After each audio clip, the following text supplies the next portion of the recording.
Olá, hoje a gente está no nosso primeiro podcast da Identificar, Prevenção à Fraude, Documentoscopia e Identificação Civil. E para o nosso primeiro podcast, a gente convidou o Dr. Maurício Lemos Freire, o Márcio Lazari e aqui do meu lado a Patrícia Soares. A gente vai começar falando um pouco sobre o Dr. Maurício. O senhor tem 46 anos da Polícia Civil, certo? Muito boa noite a vocês, boa noite a todos, a equipe técnica aí, tudo bem, galera? É uma alegria, uma satisfação, uma honra muito grande, principalmente por participar da abertura desse podcast que tenho certeza será um grande sucesso. Realmente, completei aí, parece que foi ontem, né? 46 anos de polícia. E hoje, diretor do Instituto de Identificação desde janeiro de 2023.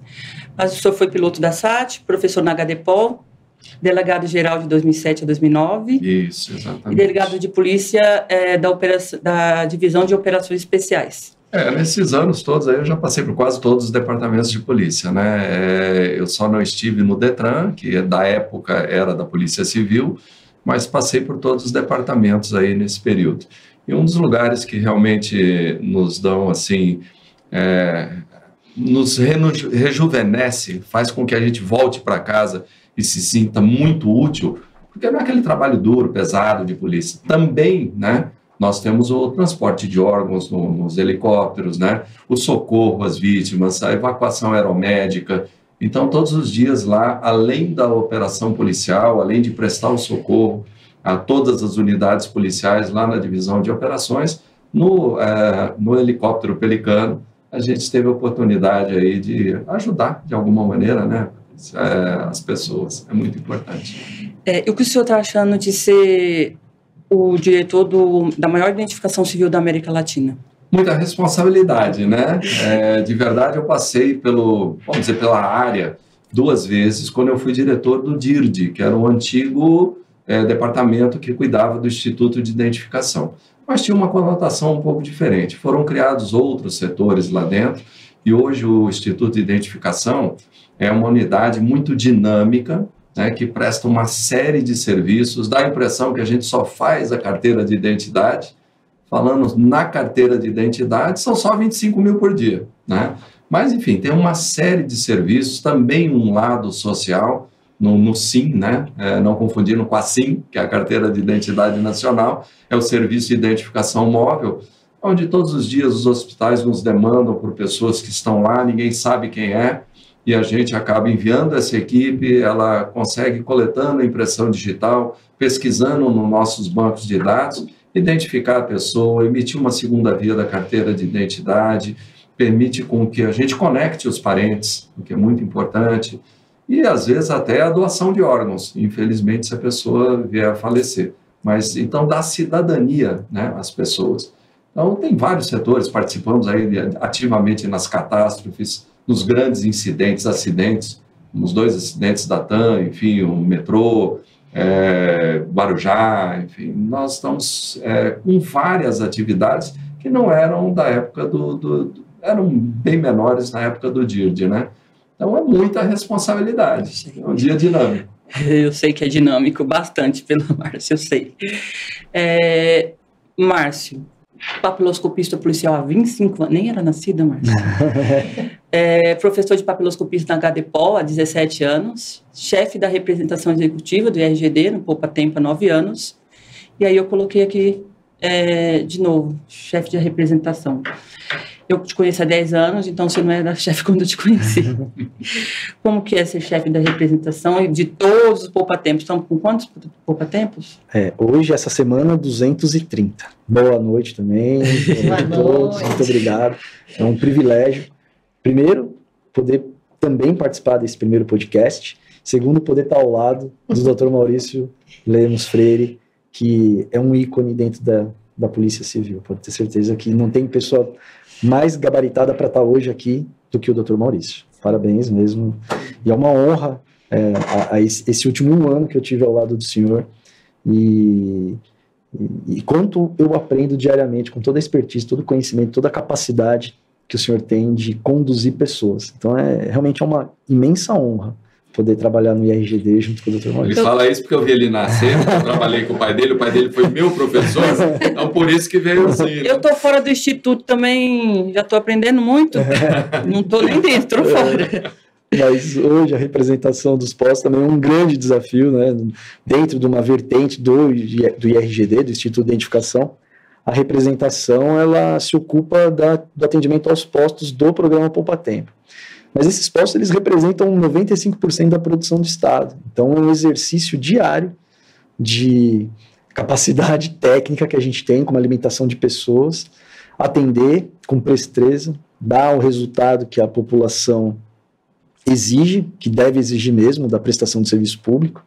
Então, a gente entregar a carteira de identidade hoje no estado de São Paulo, em todos os cantos, de Fernandópolis a São José dos Campos e por aí vai. Prudente. Presidente Prudente, São João da Boa Vista e a Registro, em 5 dias úteis, é um exercício diário, para que a gente consiga manter essa qualificação, essa prestação de serviço com muita qualidade e ser muito bem avaliado pela população paulista. Se torna um grande desafio, né? Tendo em vista a complexidade, né, dos trabalhos, além também das intermitências que às vezes podem acontecer sistêmicas, vocês tendo que saber lidar com tudo isso, né?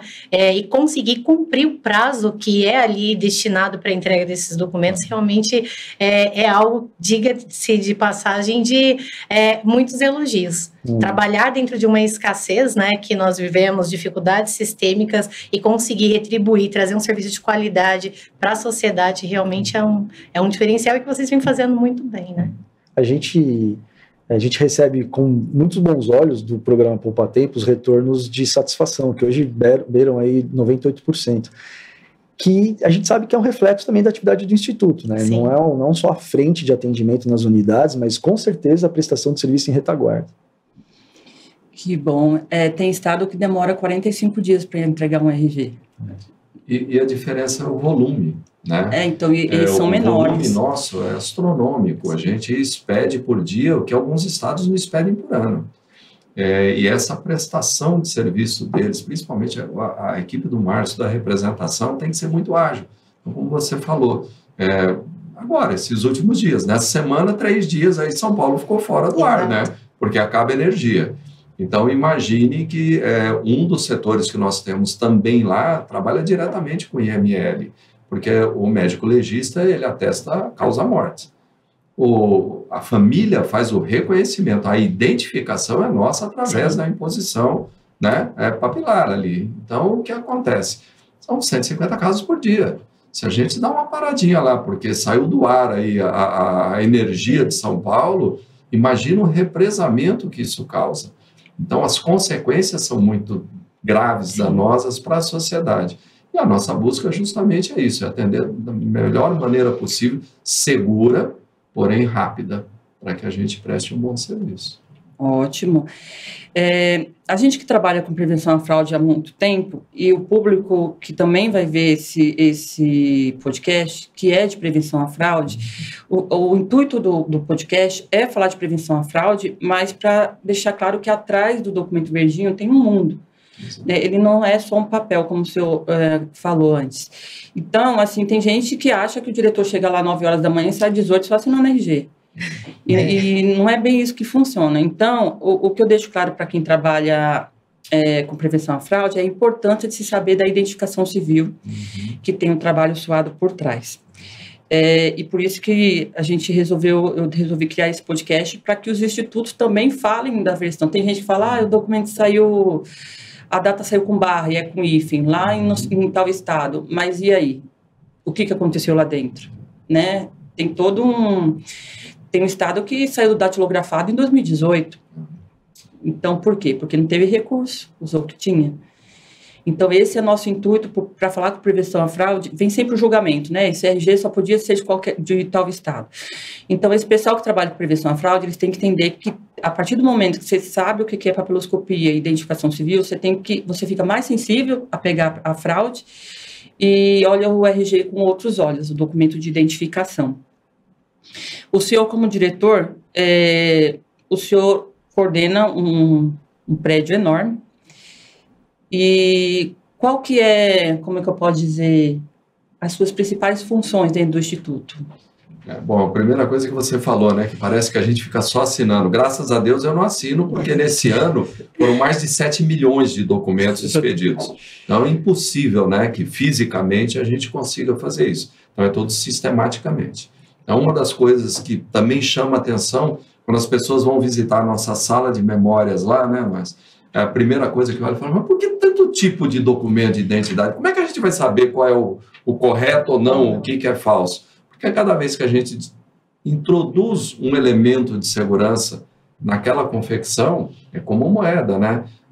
O fraudador vai descobrir e vai fraudar. Então, a gente precisa ir alterando, mudando e colocando elementos de segurança que são importantes, né? Uma delas é a própria assinatura, é de quem naquele período esteve assinando o documento ou não, né? Agora, as missões lá são basicamente de gerenciar. O Instituto fez 116 anos no ano passado. Eu fui. Isso. Você viu que coisa maravilhosa. Eu fui. Né? E hoje a gente está saindo dessa era do papel, né, da tintinha com a mão, enfim, de mecanismos manuais e indo para o mundo digital da automatização.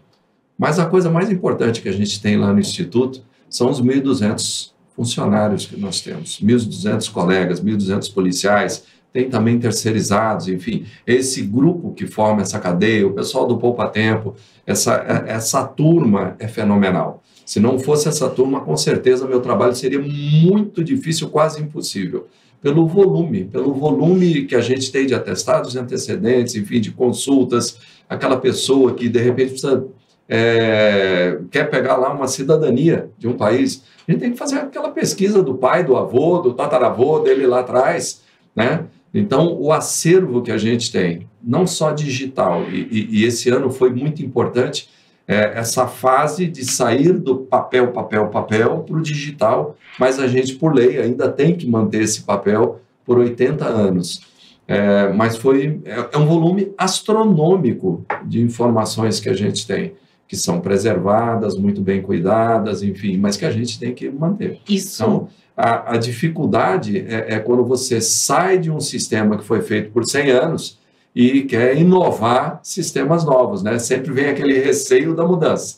Então, talvez essa seja a maior dificuldade, mas é um time fenomenal, fantástico, e a gente vê que cada vez que eu levo alguém para conhecer o sistema, um setor, as pessoas saem e falam assim, mas, nossa, o Márcio tem um brilho nos olhos daquilo que ele faz. E é isso que a gente tenta, né, Márcio? Irradiar para as pessoas que vêm da época do pai dele, né? Irradiar essa servir e proteger. Lá a gente diz que, fugindo um pouco dessa tônica do servir e proteger, é identificando para proteger.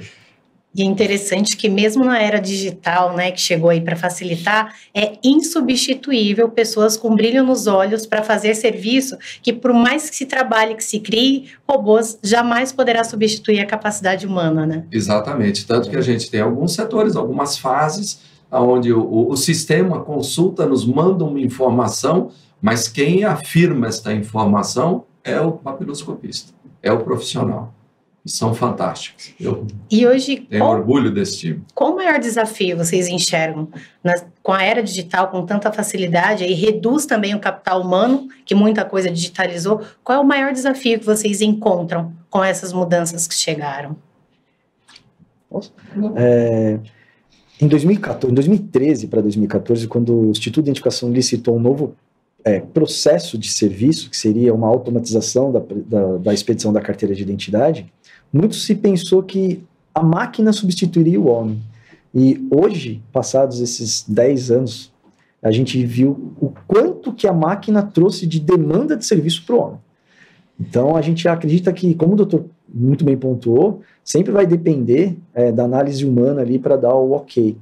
E a gente acredita que hoje a quantidade de policiais, ela atende à demanda do Estado, mas é vertiginosa. A curva, ela é muito ascendente de prestação de serviço, de serviços solicitados. E a gente tenta acompanhar essa evolução sistêmica, né? Cada vez a gente tem mais sistemas biométricos, mais céleres, com maiores eficácias, mas sempre dependendo da análise humana. Então, a gente acredita que para um futuro, e é legal isso, que dentro do Instituto de Identificação, a gente trabalha para manter a estrutura em produção, só que a gente trabalha com olhar no futuro. Então, muitos policiais trazem inovações tecnológicas, a gente tem biometrias hoje que vão muito além da impressão digital e da facial, e isso é uma visão de futuro do Instituto, biometrias de íris, biometrias de teclados, biometrias comportamentais de marchas. Tudo isso é o EIBS? Tudo isso é EIBS. Só que hoje a gente está limitado a uma ferramenta.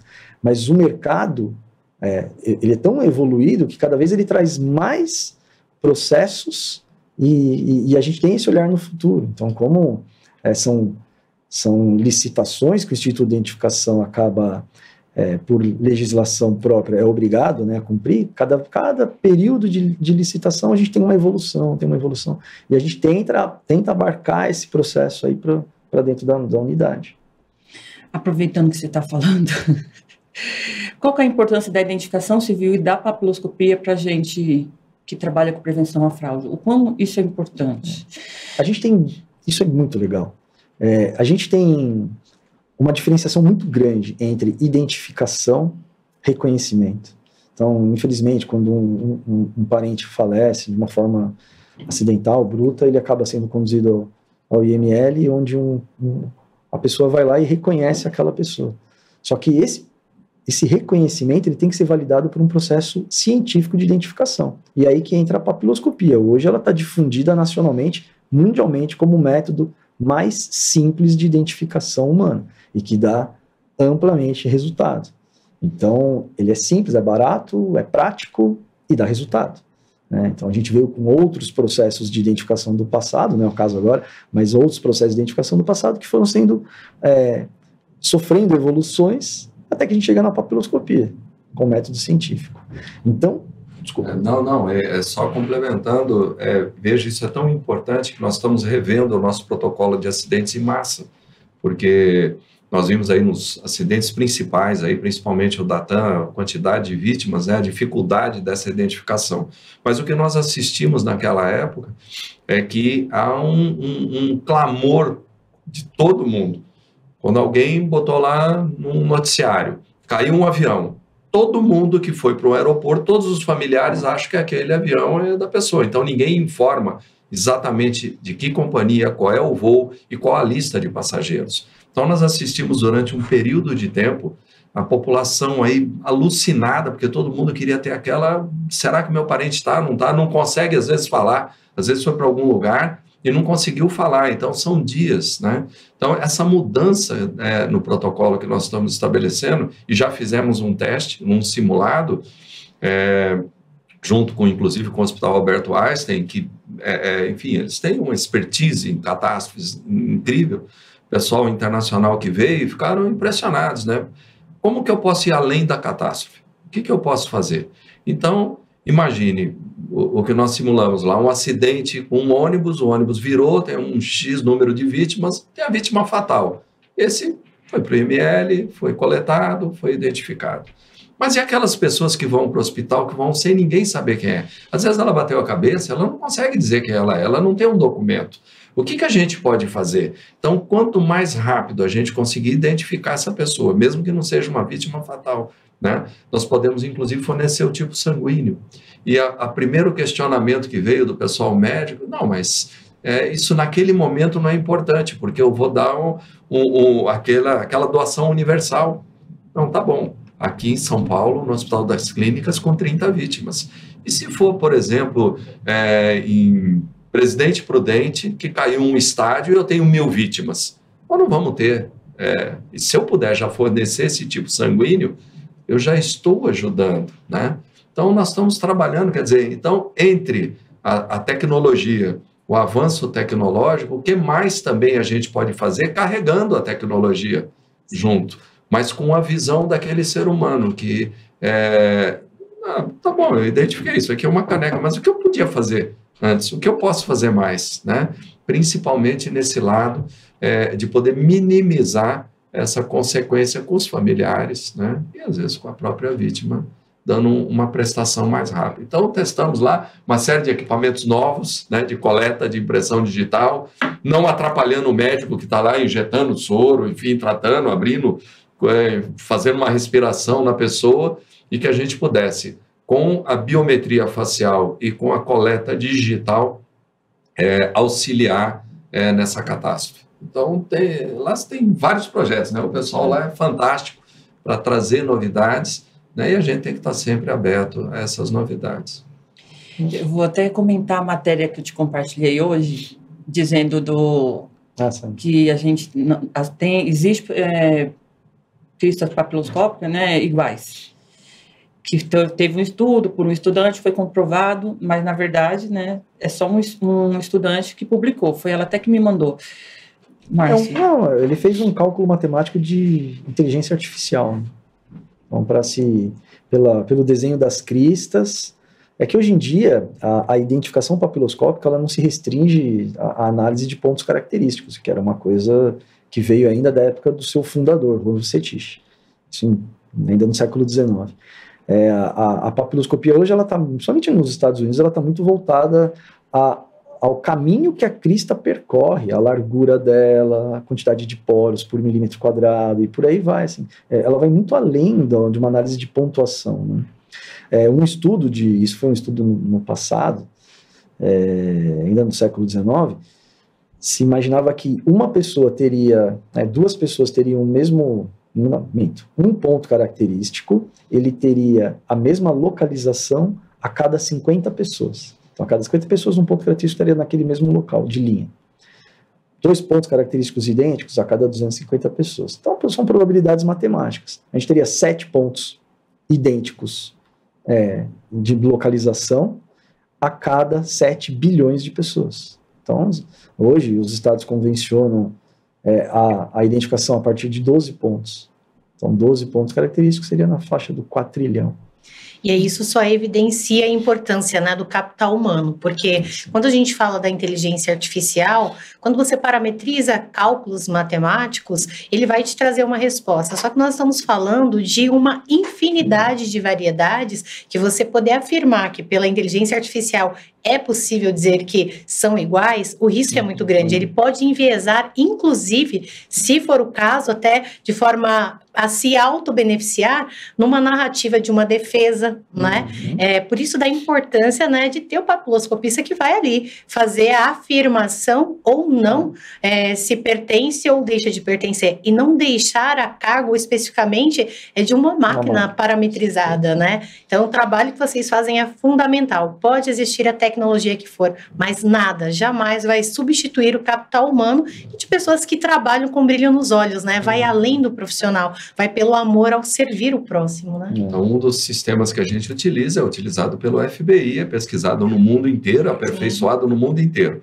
Esse sistema traz lá algumas probabilidades. Quem vai definir aquela probabilidade, se realmente é ou não é o papiloscopista, é o profissional, né? E nem sempre vem em primeiro lugar.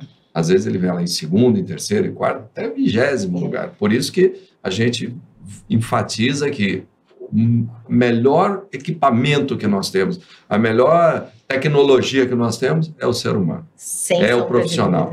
Né? E graças a Deus nós temos professores lá, vários professores da Academia de Polícia, do quilate do Márcio Palaia, que fazem com que essa garotada nova se encante por aquilo que faz.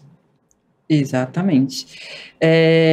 A pergunta é: quantos RG São Paulo emite por dia? 25? 20 mil, eu estou lá desde janeiro, né, de volta, e o dia que nós pedimos menos foi 18.250, que foi um dia assim, bastante atípico, né?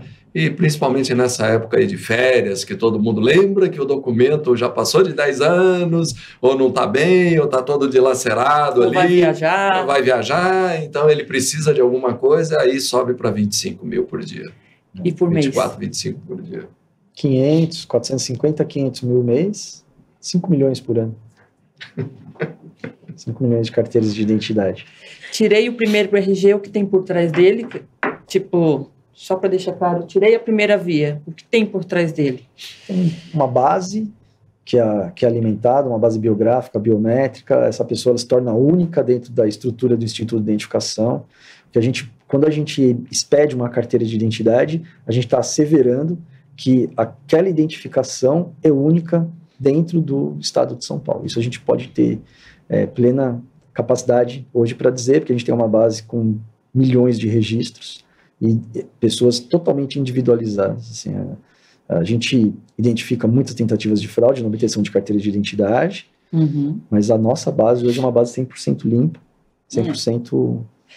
Então, a segurança que a gente entende a sociedade quando atrasa, quando tem uma exigência de uma complementação de um documento, alguma coisa nesse sentido. A gente entende o dissabor que é isso, ter que, às vezes, se dirigir um retorno para o posto de identificação, mas a gente quer garantir para aquela pessoa que a identidade dela é única, e ela está unicamente identificada. Uma coisa que eu ia falar, que se foi numa pergunta anterior eu acabei não respondendo, é a diferença que tem entre a parte da identificação e o cadastramento biométrico.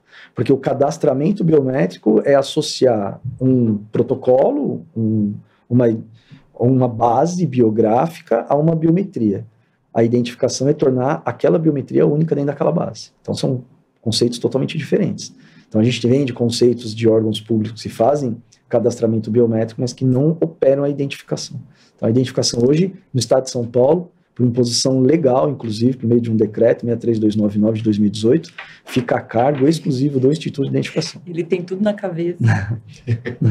Isso se chama amor pelo que faz. Se eu falar quem assinou em 1700 e tanto, ele vai falar. Eu não tenho. De jeito nenhum. Dr. Marcos, ele é o tipo de que, para fazer uma consulta, se eu estou em dúvida se esse documento é falso, ou se de repente houve um problema no Instituto ali naquela época que acabou tendo um errinho, é só você perguntar para ele já vai dizer, não, isso aí foi um probleminha que deu naquele dia, esse é legítimo. É igual a gente quando trabalha com fraude. Eu peguei um documento do Distrito Federal assinado pelo Caetano. A menina é fraude. Eu falei, não, Caetano foi tirar férias lá? Deu uma assinadinha? Não tem lógica, né? Falando da chancela, a sua mudou. Isso. Então, aqui era SSP e aqui é PCSP. Deixando bem claro para quem está nos assistindo que todo mundo leva o seu nome no RG e ninguém se dá conta disso. Se falar, então, deixa bem claro que o seu nome está na face B do documento, no verso, atrás, como diretor do Instituto de Identificação, que é um nome importante e que é responsável por todo o órgão. Isso. E aí teve essa mudança aqui. Só que o pessoal acha que também, né, que eu já ouvi isso, o diretor mudou a chancela porque ele quis mudar. Eu falei, não, ele chegou lá num dia bom, falou, faz minha chancela hoje cor-de-rosa. Quase. Aí a menina falou, nossa, que grossa. Eu falei, não, você acha que ele vai fazer isso? E aí, algumas mudanças no RG é decidido em conjunto? Decidido em conjunto com o Departamento de Inteligência Policial, pelas informações que a gente recebe, a quantidade de tentativas de fraude, são coisas importantes. Então, a simples mudança, né, para que vocês, peritos, saibam que a partir do dia Y, esta assinatura permanece com o meu nome, mas tem um elemento de segurança diferenciado.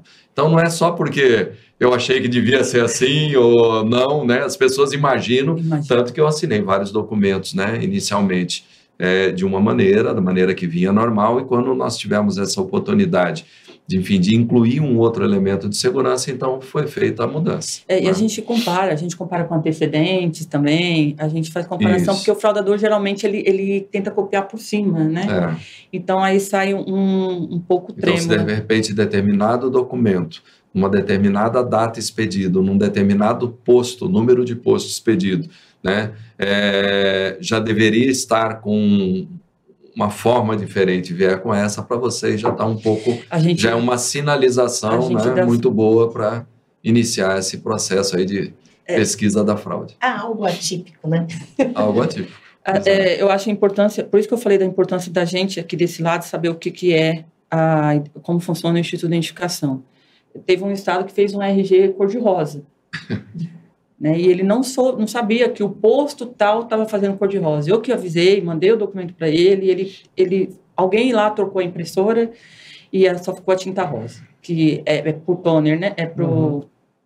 por canhão e aí vai a cor que sobra. E é culpa do diretor? Eu falei, não, porque ele não sabia, e outra que ninguém avisou e não teve recurso, e são vários postos também, né?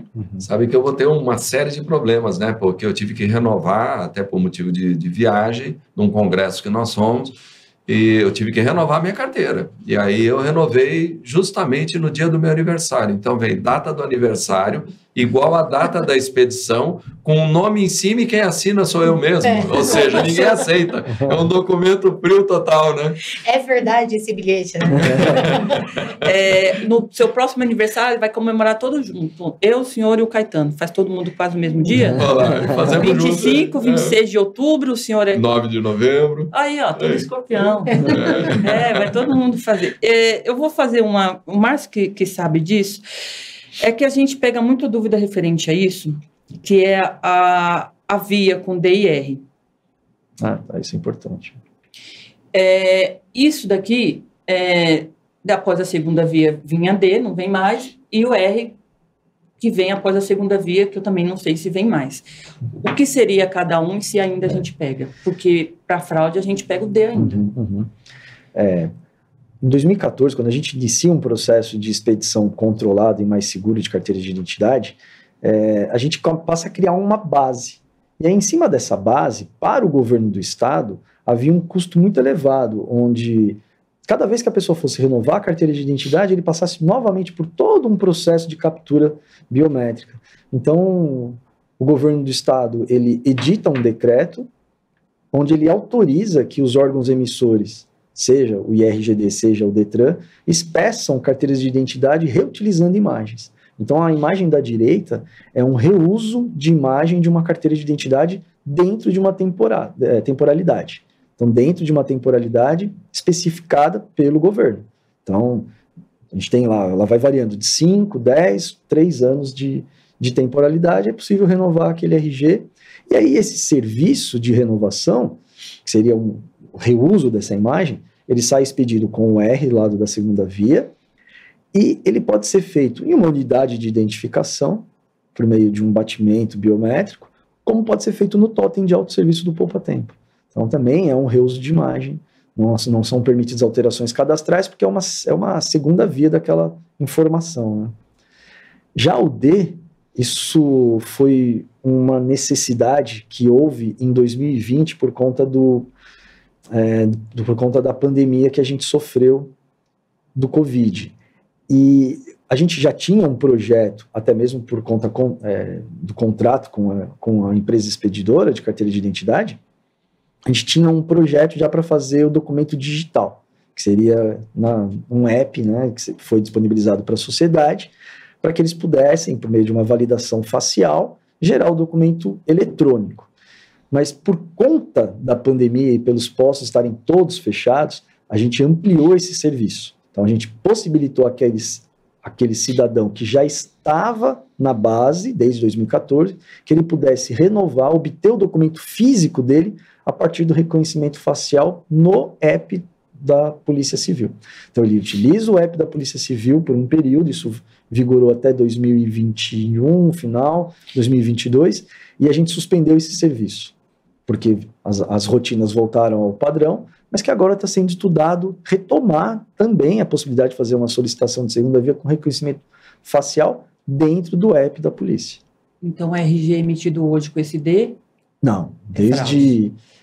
Eu não vou me recordar agora de cabeça a data, mas 22... fevereiro de 2020 a dezembro de 2021. Perfeito.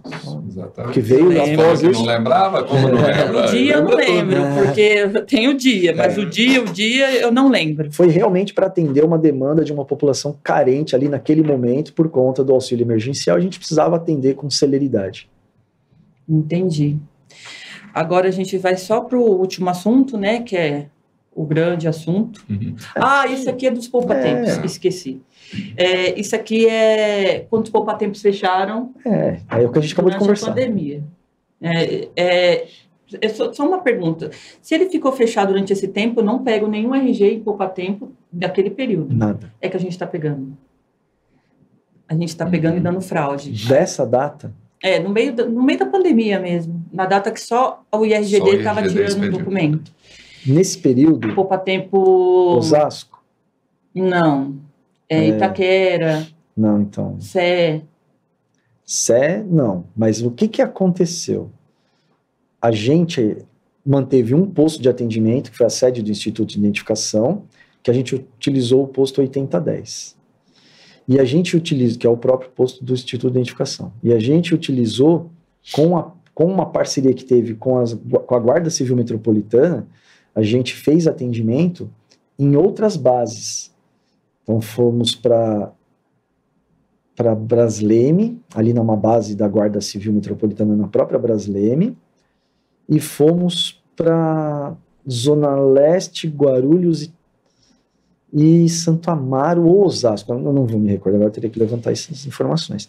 Mas eu não me recordo se esses dados, se esses documentos foram expedidos pelo posto 8010, pelo IRGD, ou se foram expedidos... Mas eram postos bem distantes, tipo Presidente Prudente. Não. Isso aí estava tudo fechado. Então, aí a gente começou a analisar... Mas sabe o que precisa ver? Me desculpa te interromper.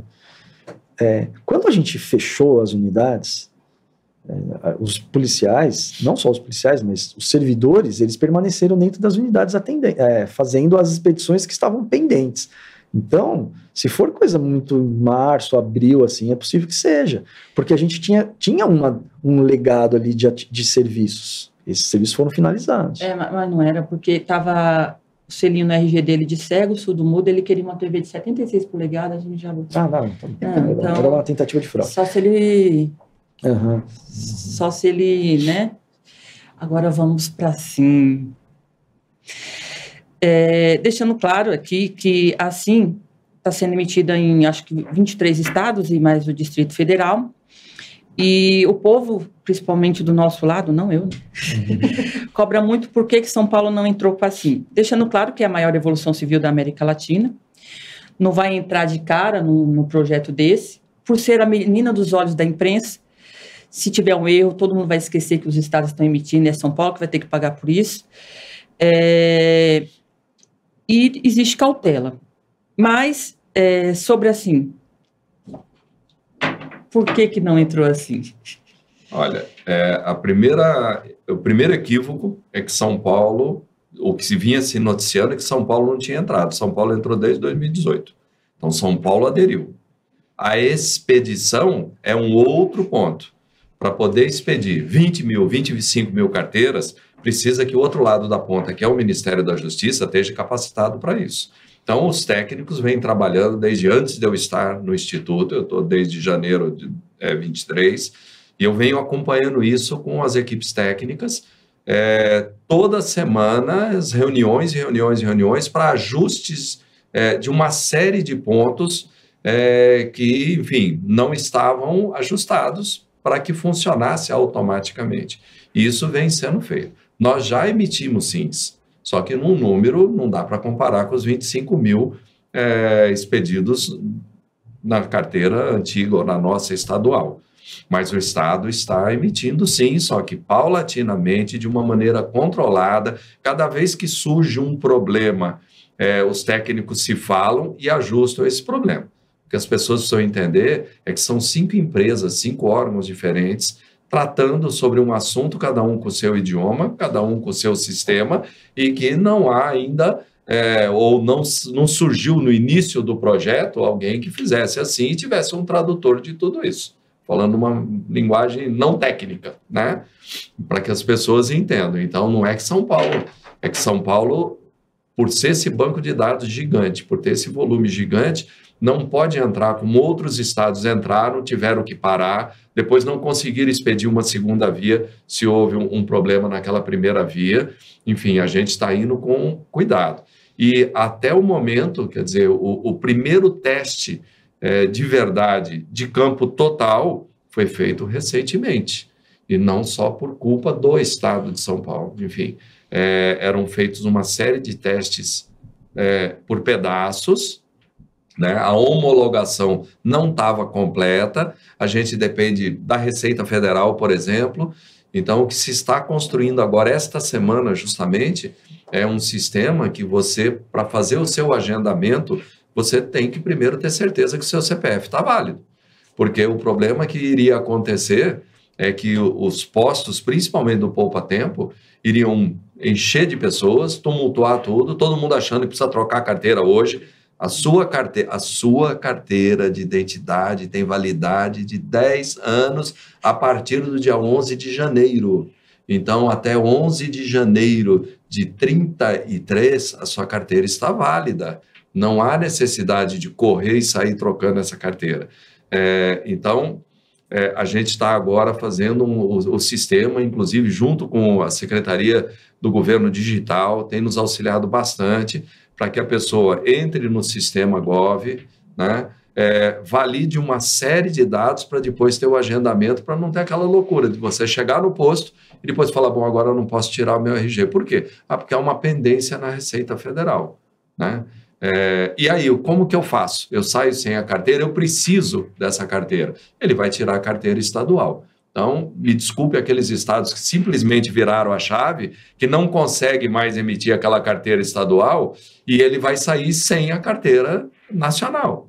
Então, nós estamos tendo todo um cuidado justamente pela segurança e para preservar o cidadão. Nesse caso, doutor Maurício, é perceptível, né, o cuidado, porque mais vale a constância e a cautela do que a velocidade. Exato. Porque alguns quiseram, né, vamos lançar, já estamos aqui emitindo sim, e depois passa a ter problemas, né? E a gente percebe que o início de todo o processo, a falta de um mapeamento adequado, a falta de comunicação, porque é importante a comunicação fluir entre todos os órgãos, e justamente a falta da comunicação e às vezes a necessidade de querer sair disparada na frente, acaba prejudicando a população, que na realidade seriam as pessoas mais interessadas e que precisariam ser beneficiadas, né? E que precisam de um documento válido.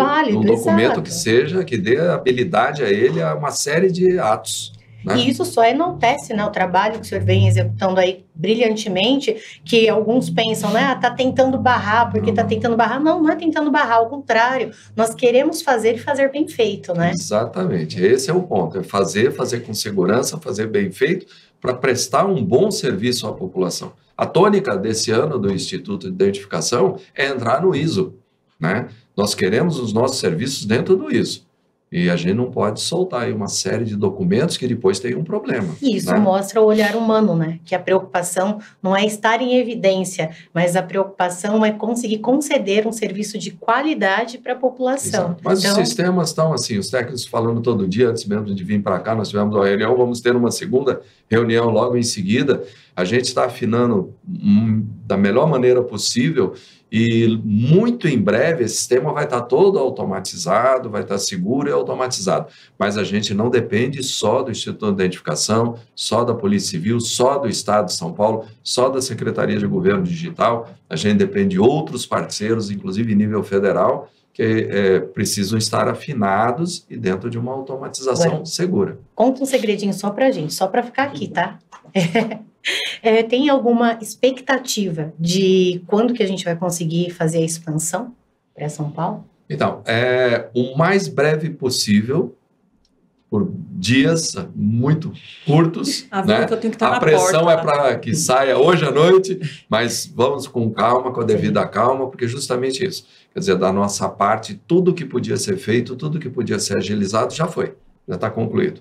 Agora, o que nós precisamos é com calma, inclusive para a implantação e o treinamento, né, de todo esse complexo dessas pessoas, porque houveram uma série de mudanças durante o projeto. Se fosse o primeiro projeto lá atrás, todo o nosso pessoal, quando eu digo nosso pessoal, é o nosso pessoal do Poupa Tempo, já estaria treinado e habilitado. Sim. Mas isso foi mudando. Toda semana tinha uma mudança. E isso atrasa demais um projeto, né? Eu que não sou da parte técnica da informática, eu fico cobrando os meninos dia e noite para velocidade, mas tudo tem um limite, né? Há um trabalho de desenvolvimento, há um trabalho de integração desses dados todos.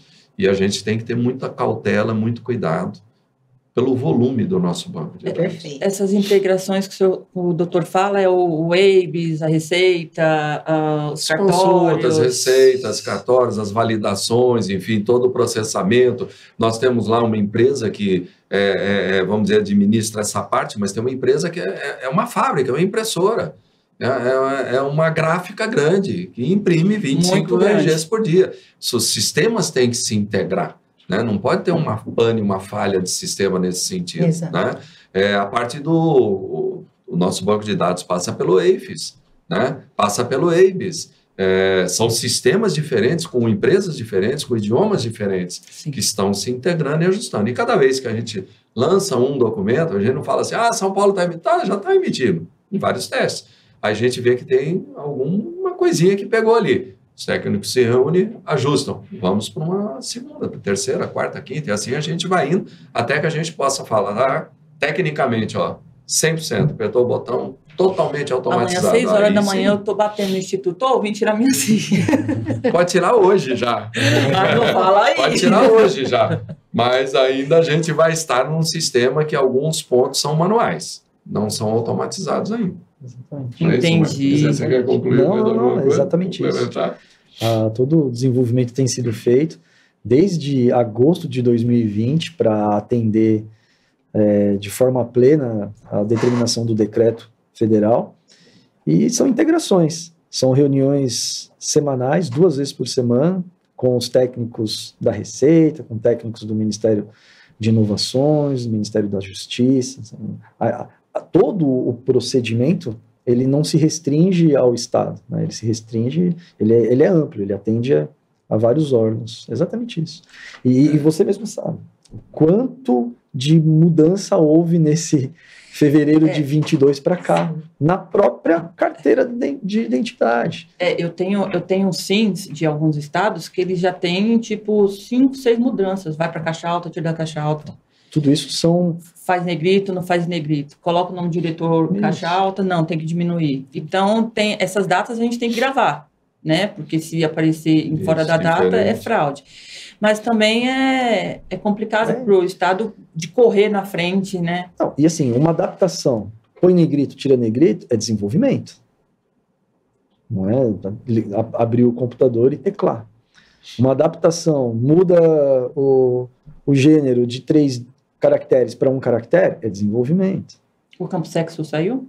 Não, manteve. O documento, a imagem dele original de fevereiro de 22 permanece perpetuado. Vai permanecer gênero, vai permanecer nome social, não muda nada. Assim, não houve. Só quem pode alterar é um decreto governamental. Uma das coisas que muito nos demandam eu quero o cartãozinho plástico, igual o cartão de crédito, igual a carteira americana, etc. e tal. Um detalhe simples. Sem falar A ou B, porque senão me caçam a licença de piloto, mas eu tenho a licença de piloto, e a ANAC mandava para Casa da Moeda expedir. 6 meses depois, você olha a minha fotografia, sumiu ali. Então, até a tinta, né? E essa empresa muito competente, que não faz só para o estado de São Paulo, faz para vários estados, estava explicando que a tinta, eles estão no desenvolvimento de uma tinta diferenciada para poder atender a nossa carteira. Isso não faz assim, não vou ali na casa da tinta comprar uma tinta para colocar na minha carteira. E as pessoas estão assim com essa ansiedade de ter o cartão. Aí, então, ele não sabe, vai ter que pagar pelo cartão, né? Não é de graça. Fora, eu não vou nem falar de valores e preços, porque ainda não tem isso, ainda está em estudo de graça, total. Mas é caro, né? É um custo alto, o cartão, por conta de uma impressora, me falaram no valor da impressora, eu quero crer que mais ou menos 4 milhões. É isso mesmo. Né? Só para uma impressora para esse cartão. Teve estado que teve que pedir vaquinha aí, porque para poder ter. Então, não é tão simples assim quanto parece, né? Ou seja, para a gente simplificar, né? O Estado de São Paulo quer estar dentro do processo, está dentro do processo, já faz tempo, trabalha com muito afinco para que isso se concretize o mais rápido possível, né? É fantástica essa ideia da carteira de ter um número único, né? Mas nós vamos com calma, devagar o andor, né? Que o santo é de barro, não tem algo que diz assim? Então aí, galerinha de São Paulo, dá uma segurada na emoção, porque o doutor Maurício e a equipe estão trabalhando para que saia da melhor forma possível, né? Sem nenhum tipo de erro, para que não dê dor de cabeça, que realmente seja um serviço e não desserviço, né? Eu amanhã eu tô lá e ainda com nome social, Xnerlane e o Shirley como nome social.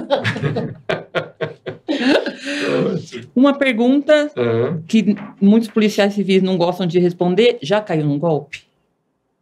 Quem não caiu? Você conhece alguém que não caiu? Não. Né? Infelizmente, o mundo anda e anda tecnologicamente numa velocidade cibernética, e parece que o ser humano anda no sentido inverso. Aquele direito, né, teu, que começa onde termina o meu, as pessoas não sei, parece que esqueceram de aprender isso, né? Não sabe viver em sociedade ou usa a engenhosidade, usa a capacidade que tem para fazer coisa errada, né? Então, o golpe, tem golpes antigos, né? Que lá atrás eu e o pai do Márcio víamos lá na academia de polícia, que de verdade são os mesmos golpes, só que mudou a tecnologia. Então, mais modernos. Quem pode acreditar com tudo que se é hoje, com todas as mídias, com toda a informação, acesso à informação, que alguém ainda cai no conto do bilhete permeado, que alguém ainda cai naquela máquina que coloca papel sulfite aqui e sai dinheiro do outro lado. E dioturnamente isso ainda acontece, anos e anos, anos depois. Ou seja, é uma mudança de tecnologia também para aplicar, de repente, o golpe que é aplicado lá atrás. Se a gente andar na Paulista, agora nós vimos pela Paulista, eu acho que de cada 100 pessoas, 99 estão com o celular assim. Então. Né? Totalmente desatentas. Ele precisa, naquele momento, que está atravessando uma rua, que pode ser atropelado por uma bicicleta que veio ao contrário, ele precisa estar falando com o celular? Não. Mas ele sabe que estão levando uma série. Né? O policial está ali naquela esquina, mas ele está pegando na outra esquina. Não tem policial para cada esquina, para cada cidadão. Então, as pessoas, por um lado, desatentas não ajudam. Por outro lado, eles ficam imaginando assim, bom, agora tem um policial aqui, tem um policial de bicicleta, tem aquilo, o que eu vou fazer, né, para dar um jeito de levar o seu celular? Como que eu vou aplicar um golpe? O que eu vou mandar para você na rede para poder te, né, sequestrar esses dados que estão no teu celular? Ou seja, a gente vai andando num sentido maravilhoso, mas infelizmente o ser humano vai andando no sentido inverso. E a pressa do dia a dia também faz que muitas vezes não nos atentemos àquilo que está sendo recebido, né? E aí clica no que não deveria, né? Acaba confirmando alguma coisa que não deveria, e assim... Então, a gente parar num restaurante e vê lá 4, 5, 6 pessoas da mesma família que foram para almoçar ou para jantar. Todo mundo está no celular, está se conversando no celular, né? Exatamente. Ou seja, vamos dar um tempo para isso, né? Tomar um pouco de cuidado, porque a engenhosidade do ser humano também está ali para tentar te aplicar um golpe de alguma maneira. Então, eu queria conhecer alguém que ainda não teve um golpe. Você já caiu no golpe, Márcio? Já. Não, ele já ia falar que não. Não, já. Quem não, né? Que coisa. Mas lição aprendida, né? Nesse eu não caio mais. Nesse não. Não, a semana passada me ligaram o sequestro da minha filha. Eu falei, que filha? Que filha? Para falar de celular, o doutor Mitiak demora 3 dias para responder um WhatsApp. Ele nem... Será que ele está certo ou a gente que está certo? Você não está olhando para o celular. Ele está certo, ele está certo. Ele responde a cada 3 dias, mas ele responde. Eu ouvi agora. Como eu tinha falado no início, o intuito do podcast é a identificação civil, é a prevenção à fraude, é que o pessoal conheça o Instituto de Identificação, o serviço do papiloscopista, do diretor de Instituto de Identificação, que não é só ir lá e ficar sentado o dia inteiro, porque é isso que muita gente pensa. Eu frequento o Instituto de Identificação desde 2014, e eu posso dizer que de 2015, com a gestão de Caetano até hoje, ele mudou tipo uns 90%. Catraca, layout, câmeras, segurança, tudo. Então, assim, está muito, muito melhor, e o senhor está conseguindo continuar dar sequência a esse trabalho muito bem. Eu agradeço por ter vindo. Primeiro podcast, doutor Maurício. Já não está nem tremendo tanto, a pressão cardíaca já diminuiu. A médica não vai nem me atender. É que vocês não sabem como ela estava tremendo. Agora eu vou entregar, viu? Vocês não sabem como ela estava tremendo, mas foi de maneira brilhante. Comecei engasgando. Vai de maneira brilhante, vai ter muito sucesso. Vocês vão ter muito sucesso no podcast, tenho certeza. É muito importante isso para a população. Para ter segurança, né, na vida, no dia a dia das pessoas, né, e tenho certeza aí que vocês vão brilhar. E foi para nós uma honra incrível estar aqui no primeiro. No primeiro. Não, Márcio, a intimidade. Márcio, obrigado por estar à disposição para me ajudar sempre. Eu mando as fraudes para ele, às vezes, fraude, quadrilha, e a gente manda para a delegacia. A gente pegou uma quadrilha que estava fazendo 31, 51, os números do RG, né? E é número criminal, não existe RG desse número. Eu quero agradecer vocês dois, muito obrigada. A Paty por estar me acompanhando hoje aqui. E saiu o primeiro podcast. Realmente é só gratidão. Muito obrigada e obrigada por tudo mesmo. E por abrir as portas do Instituto para mim. Muito obrigada. Nós é que agradecemos. Nós estamos lá, é isso. Quer dizer, eu já um pouquinho mais de tempo que o Márcio, 46 anos, mas o dia a dia da gente é esse. É servir e proteger, voar e proteger, identificar e proteger. Mas, enfim, de alguma maneira, é muito importante que vocês levem à população essas informações, porque muitas vezes, infelizmente, por falta de conhecimento, por falta de acesso, por falta de estar lá, por falta de pesquisar, às vezes até um pinguinho de maldade de um ou outro, né? Porque em todo lugar tem alguém que tem um pouquinho de maldade, não informam de maneira errada. Então, vocês que estão nos acompanhando, prestem atenção. Seu documento tem 10 anos de validade, se você tirou no dia 11 de janeiro de 2023, mas você tem 10 anos de validade. Vamos com calma, estamos produzindo um documento que vai te trazer cidadania, que vai te trazer segurança na sua vida. Se você precisa tirar um benefício, se você precisa fazer alguma transação que precise daquela sua identificação, para que você se sinta seguro. Mas se tiver alguma dúvida, entre em contato com a gente, entre em contato com as meninas aqui, que com certeza a gente vai buscar aí um ponto para esclarecer. E se tiverem sugestões, sempre muito bem-vindas para que a gente preste o melhor serviço para vocês. Só complementando aqui da Shirley, realmente gratidão. Nós ficamos lisonjeadas em tê-los aqui no nosso primeiro podcast. E ter profissionais como vocês, né, tornam a nossa jornada mais leve, porque o trabalho ele é árduo, mas ter parceiros que efetivamente dão as mãos para poder trazer um resultado, isso faz grande diferença. Então, gratidão pela disponibilidade, por estarem aqui nos apoiando, porque é um serviço, na realidade, para a comunidade como um todo e para novos profissionais, né? Peritos que estão querendo, né, Shirley, seguir aí esse caminho de perícia, e ter vocês aí compartilhando conhecimento é de grande riqueza. Gratidão, viu? Muito obrigada. Obrigada mesmo. Valeu.